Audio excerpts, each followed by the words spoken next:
have done it, Father! I could have done it!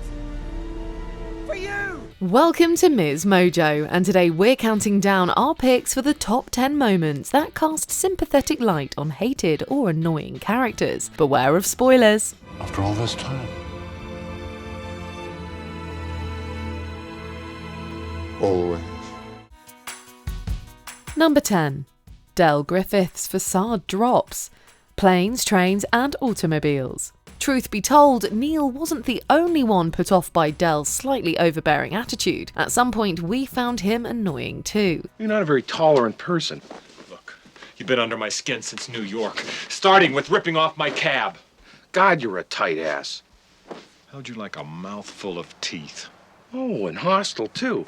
Nice personality combination. Hostile and intolerant. That's borderline criminal. With his excessive friendliness, recklessness, and salesman-like charm, he can wear anyone out, especially someone already on edge like Neil. Stuck in a hotel room together, Neil finally reaches his breaking point and snaps. I could tolerate any insurance seminar. For days, I could sit there and listen to them go on with a big smile on my face. They'd say, "How can you stand it?" And I'd say, "'Cause I've been with Dell Griffith. I can take anything." What follows is a side of Dell we hadn't seen before, one that makes it impossible not to feel for him. In a heartfelt speech, he reveals how he embraces his true self, flaws and all. You want to hurt me? Go right ahead if it makes you feel any better. I'm an easy target. Yeah, you're right. I talk too much. It's a piercing moment that leaves an icy Neil speechless. The scene hits harder when you realise that Dell has lost so much, yet chooses kindness towards others. I like me. My wife likes me. My customers like me. 'Cause I'm the real article. What you see is what you get. Number 9. Nebula reconciles with Gamora. Guardians of the Galaxy Volume 2. With an adoptive father like Thanos, it's no surprise Nebula ended up so damaged, especially as the unfavoured sister. In the first Guardians of the Galaxy, she's at her worst, constantly working against our protagonists. You are a disappointment, sister. Out of all our siblings, I hated you least. Nebula, please. If Ronan gets this stone, he'll kill us all. Not all.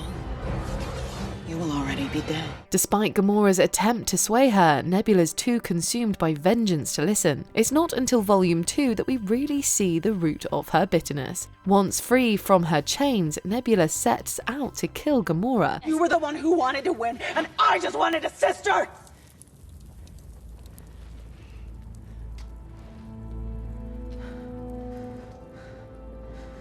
You were all I had. You were the one who needed to win. But what begins as a violent clash ends in an unexpected reconciliation. Here we finally understand how years of abuse and rivalry twisted her into who she became. I was a child like you. I was concerned with staying alive until the next day, every day. And I never considered what Thanos was doing to you. Then our hate towards Nebula fades, replaced by sympathy for a wounded soul who only wanted a real sister. You will always be my sister. Number 8. HAL 9000 begs one last time. 2001 A Space Odyssey. This sentient AI computer was programmed to lead the astronauts to their destination, but along the way it went rogue, killing one astronaut before cutting off life support for the rest aboard Discovery 1. Made radio contact with him yet? The radio is still dead. Do you have a positive track on him? Yes, I have a good track. Do you know what happened? I'm sorry, Dave, I don't have enough information. By all accounts, Hal shouldn't be viewed in a sympathetic light. He's a cold-blooded murderer and a machine at that. Yet as Dave moves to shut him down, Hal pleads in that flat, monotonous tone, somehow laden with strong emotion. I'm afraid, Dave.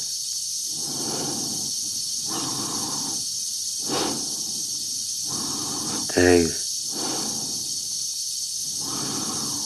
My mind is going. He's not even human, but like us, the thought of dying terrifies him, and we can't help but feel a pang of pity for him. Because when you strip it all down, Hal's descent wasn't entirely his fault. He was simply following the logic of his programming. Give me your land. do. I'm half crazy, all for the love of you. Number 7. Jane realises she's not to blame. Whatever happened to baby Jane? In this psychological thriller, Bette Davis plays Jane Hudson, a former child actress whose glory days have faded, leaving her trapped in a childlike state. To make things worse, she's believed to be responsible for the car accident that left her sister, Blanche, paralysed. Rather than showing remorse, she continuously torments Blanche, making it easy to despise her. It was like that time in the hotel room when they came and told me that you were hurting and that I'd done it. And there was a big man there, a policeman, and he hit me and he slapped me. And I tried to tell him that I couldn't do a thing like that, not to my own sister. However, our perception of her changes when the truth comes to light. She wasn't responsible for the accident. Blanche confesses she tried to kill Jane, but when her plan backfired, she pinned the blame on her. I watched you get out of the car. I wanted to run you down, crush you. But you saw the car coming. I hit the gates. While this doesn't excuse Jane's cruel actions, we no longer see her as just a monster, but also a victim of her sister's manipulation. And you mean all this time we could have been friends? Number 6. Johnny is Humiliated. The Karate Kid Part 2. Johnny Lawrence was the quintessential 80s tormentor, aggressive, cocky, and privileged, with Daniel LaRusso as his unfortunate target. Look, you started this. All I wanted to do was talk to you. Well, then just leave him alone and we'll go talk. Yeah, where did I hear that before? How about you, hero? You have enough? Back then, rooting for Daniel and hating Johnny was easy, until the 1986 sequel gave us a different view on things. After losing the 1984 karate tournament, Johnny's mentor, John Cressy, turns on him, tormenting and choking him in a fit of rage. Suddenly, he's not just the entitled brat we've known all along, but a vulnerable teen trapped in a toxic relationship with the man he idolized. Hey, come on! Hey, what are you doing? How does second place feel now, huh? Come on, he can't breathe. Mind your business. You're gonna kill him. Sensei, please, you're hurting him. He's sorry, okay? Despite all he's done, watching him helpless tugs at our heartstrings. Years later, Cobra Kai shows us how that crushing incident followed Johnny into his adulthood, making his story all the more sad. You threw me away like trash. Right when I needed you most. You have no idea what those years were like. I trusted no one! Number 5. Loki finds out he's adopted. Thor. Like Nebula, Loki knows the sting of living in the shadow of a sibling. Feeling bitter and neglected, his jealousy festers, driving him to covet the Asgardian throne and lash out at Thor with vicious deeds. However, his villainy softens into something pitiable when his backstory unfolds. Abandoned as a child by his birth father for being too small, Odin took him in, not out of kindness, but with an ulterior motive. Tell me! I thought we could unite our kingdoms one day, bring about an alliance, bring about a permanent peace, through you.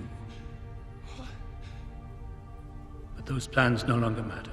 When Loki finds out he's been lied to his whole life, this trickster's sense of worth crumbles. Broken, he finally understands why Odin always favoured Thor. He was never truly one of them.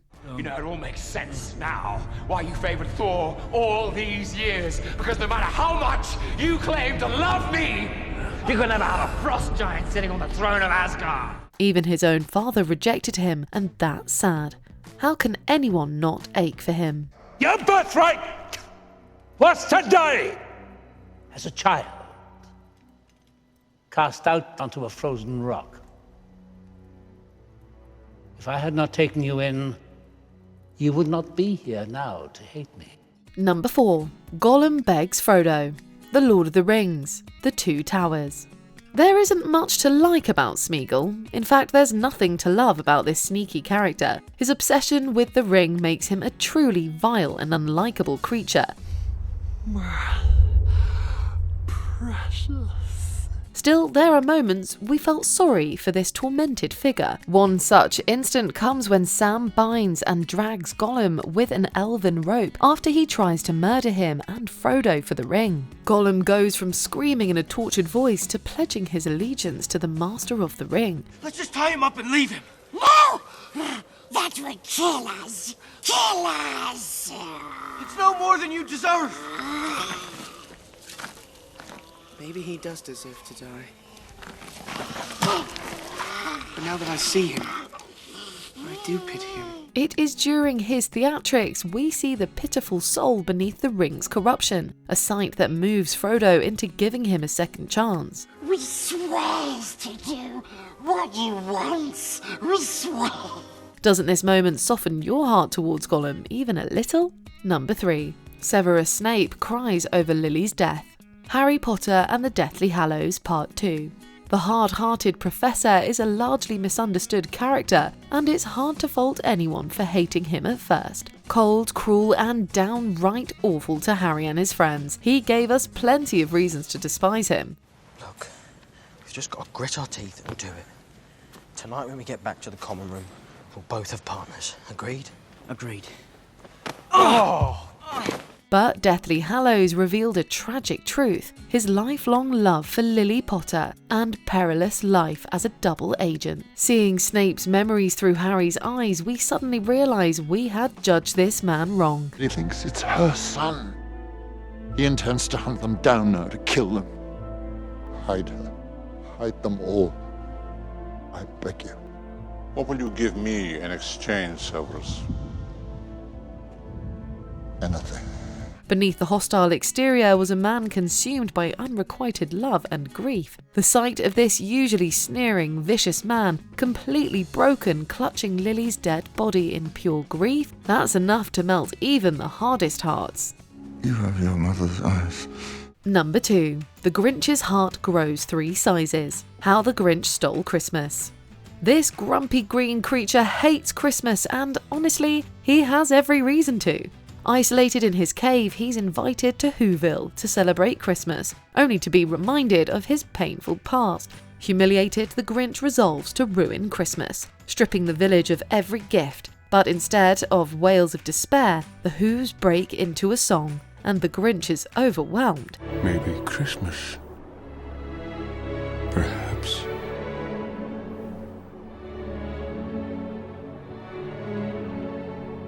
Means a little bit more. His tiny heart literally grows 3 times bigger as he realises that Christmas is more than just material things. And what happened then? Well, in Whoville they say that the Grinch's small heart grew 3 sizes that day. It's about love, kindness, and community, the very things his heart lacks. In that moment, this bitter misanthrope transforms into someone capable of empathy, someone worthy of redemption. If that doesn't move you, what will? We're gonna crash! Now you listen to me, young lady. Even if we're horribly mangled, there'll be no sad faces on Christmas. Before we continue, be sure to subscribe to our channel and ring the bell to get notified about our latest videos. You have the option to be notified for occasional videos or all of them. If you're on your phone, make sure you go into your settings and switch on notifications. Number 1. Ebenezer Scrooge weeps for Tiny Tim. A Christmas Carol. Yet another Christmas hater, Ebenezer Scrooge is the very embodiment of greed and heartlessness. He treats everyone around him with cruelty, including his nephew and his clerk, and scoffs at the poor. It's not convenient, and it's not fair.